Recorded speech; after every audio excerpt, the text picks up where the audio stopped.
দেবকে ভয় পাচ্ছে সুপারস্টার জিদ্দা এবং সুপারস্টার জিদ্দা পুজোতে আসবে না, সুপারস্টার দেবের মুভি রিলিজ দিবে তাই। Hi friends, welcome to my YouTube channel যারা নতুন এত চ্যানেলটি সাবস্ক্রাইব করে দিও।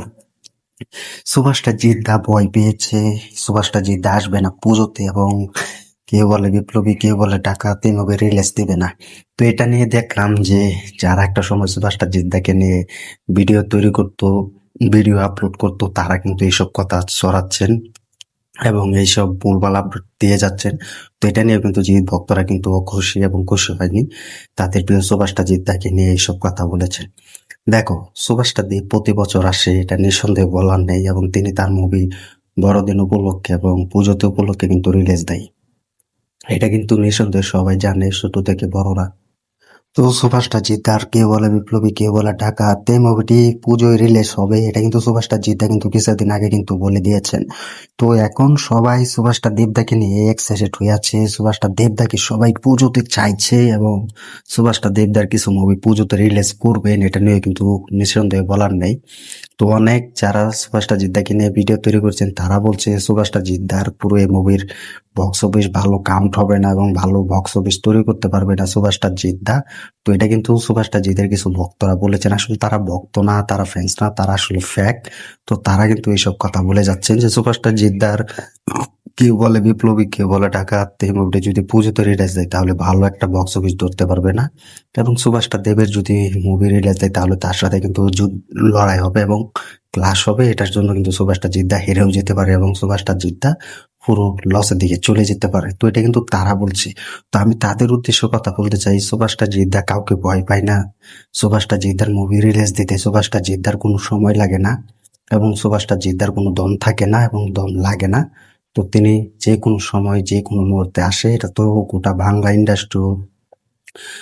ইন্ডাস্ট্রির দর্শকরা এবং ফ্যান্সরা সবাই জানে এবং সবাই বুঝে যায় যে মানুষটা কি নিয়ে আসলে কিরকম বাংলা ইন্ডাস্ট্রি ফেটে যায় এবং কিভাবে কাঁপিয়ে দেয়, এটা কিন্তু সবাই জানে এবং এখনো কিন্তু সবাই বুঝতে পারছে। তো সুভাষটা জিদ্দারও কিন্তু কিছুদিন আগে কিন্তু আমরা দেখেছি, বৈরাগী মুভির টিজারের একটা দুর্দান্ত ভিডিও ছিল, সেটা কিন্তু একদিনে কিন্তু পুরো 1 মিলিয়ন ভিউ কিন্তু কাঁপিয়ে দিয়েছে। তো এটাই হচ্ছে সুভাষটা জিদ্দা এবং সুভাষটা জিদ্দার পাওয়ার। তো সুভাষটা জিদ্দার এই কেউ বলে বিপ্লবী, কেউ বলে ডাকাত, এই মুভিটা পুজোতে আসবে এবং পুজোতে চাইছি আমরা। আমাদের বস যে কোনো সময় কিন্তু ঈদে এসেছেন বেশিরভাগ, এবং সেই মুভিগুলো কিন্তু ভালো একটা রেটিং কাঁপিয়েছেন এবং সুভাষটা জিদ্দাও পুরো সেই মুভিগুলো ঈদে ভালো একটা বক্স অফিস তৈরি করতে সক্ষম হয়েছে এবং কাউন্ট করতে সক্ষম হয়েছে, তো দেখিয়ে দিয়েছেন।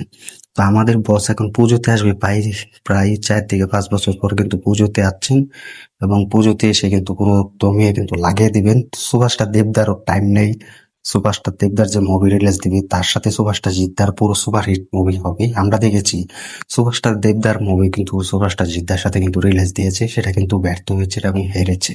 এটা কিন্তু আমরা আগেও দেখেছি, তোমরা 2015, 2016, 2017 সালে যাও, দেখো সুভাষটা জিদ্দা কিন্তু দেবকে কিন্তু হারিয়ে দিয়েছেন, এটা তো সবাই জানো।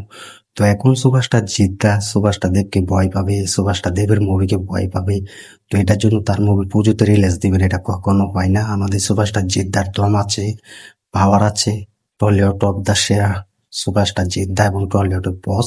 তো তার মুভি যে সময় রিলিজ দিবে সেই সময় সুপার ডুপার হিট হবে। তো সমস্যা নেই, খেলা হবে বস 2026 সালে, তো অলরেডি শুরু হয়ে গিয়েছে। তো পুজোতে দেখবো কার কত দম আছে সুভাষটা জিদ্দার সাথে লড়াই লাগার এবং সুভাষটা জিদ্দার সাথে লাগার, তো সেটাই আমরা দেখবো। তো তোমরা কমেন্ট করে জানিয়ে দাও, যারা সুভাষটা জিদ্দাকে নিয়ে কথা বলছে, মিথ্যে কথা বলছে, তারা আসলে সুভাষটা দেবের ভক্ত এবং ফ্যান্স। তারা কোনোদিন সুভাষটা জিদ্দার ভক্ত হতে পারে না, ফ্যান্স হতে পারে না। না হয় যদি তারা সুভাষটা জিদ্দার ভক্ত হতো, ফ্যান্স হতো, তাহলে সুভাষটা জিদ্দাকে প্রচুর সাপোর্ট করতো, সুভাষটা জিদ্দার বিরুদ্ধে কথা বলতো না এবং সুভাষটা জিদ্দাকে নিয়ে নতুন নতুন সম্মান দিত এবং নতুন নতুন আপডেট দিত। তো তাদের চ্যালেঞ্জটা সুভাষটা জিদ্দাকে নিয়ে দাঁড় করিয়েছে, সুভাষটা জিদ্দাকে নিয়ে পুরো মাতিয়ে দিয়েছিলেন। আজ সুভাষটা জিদ্দার বিরুদ্ধে তারা লেগেছে, তারা বলছে সুভাষটা জিদ্দা ভয় পাচ্ছে, সুভাষটা দেবের জন্য সুভাষটা জিদ্দার মুভি রিলিজ পিছিয়ে দেখে, এটা সব থেকে বেশি ভালো হবে। তা আমি বলছি, বাংলাদেশ থেকে একজন সুভাষটা জিদ্দার ভক্ত হয়ে, জিৎ ফ্যান্স হয়ে, সুভাষটা জিদ্দার, কেউ বলে বিপ্লবী, কেউ বলে ডাকাত, এই মুভিটি পুজোতে রিলিজ হবে এবং পুজোতেই কাঁপাবে। তো এটা কিন্তু আমি নিঃসন্দেহে তোমাদের মাঝে বলছি, আমি একজন সুভাষটা জিদ্দার ভক্ত ফ্যান্স, এটা সত্যি।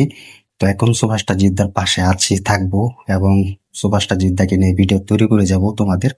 তো আমি আগে বলেছি, যারা সুভাষটা জিদ্দাকে নিয়ে কথা বলে, সুভাষটা জিদ্দার বিরুদ্ধে কথা বলে, সুভাষটা জিদ্দাকে সম্মান দেয় না, তারা আমাদের এই ভিডিও দেখার কোনো দরকার নেই, তোমরা আমাদের চ্যানেল থেকে বেরিয়ে যাও, এটাই বলছি। তো আজ তারা সুভাষটা জিদ্দাকে নিয়ে পুরো অন্য লেভেলে কিছু কথা বলছে, তো এটা আসলে মানতে পারছি না। তো তোমরা কমেন্ট করে জানিয়ে দাও, সুভাষটা জিদ্দার কে বলে বিপ্লবী, কে বলে টাকা তেমুরি যেন পুজোতে রিলিজ হয়, এবং সুভাষটা জিদ্দা যেন পুজোতেই আসে, এটা আমরা সবসময় চাইবো। জিৎ ভক্তরা যারা আছো সারা দাও, জিৎ ফ্যান্সরা যারা আছে সারা দাও, তারা দেখিয়ে দাও যে তোমরা সুভাষটা জিদ্দাকে পুজোতে আসার জন্য অনেক এক্সাইটেড হয়ে আছো এবং অনেক অপেক্ষায় আছো। তো কোন সুভাষটার বিরুদ্ধে তোমরা কথা বলবে না, আমাদের সুভাষটা জিদ্দাকে আমরা চাই। এই পুজোতে কে কে চাও কমেন্ট করে জানিয়ে দাও। সুভাষটা দেবের মুভির সাথে আবার লড়াই হোক এবং আমরাই জিতবো, কমেন্ট করে জানিয়ে দাও। ভিডিওটি ভালো লাগলে শেয়ার করে দিও, চ্যানেল নতুন হয়ে থাকলে চ্যানেলটি সাবস্ক্রাইব করে দিও। দেখা হবে নতুন ভিডিও নিয়ে, নতুন আপডেট নিয়ে। ধন্যবাদ সবাইকে তখন সাথে থাকার জন্য।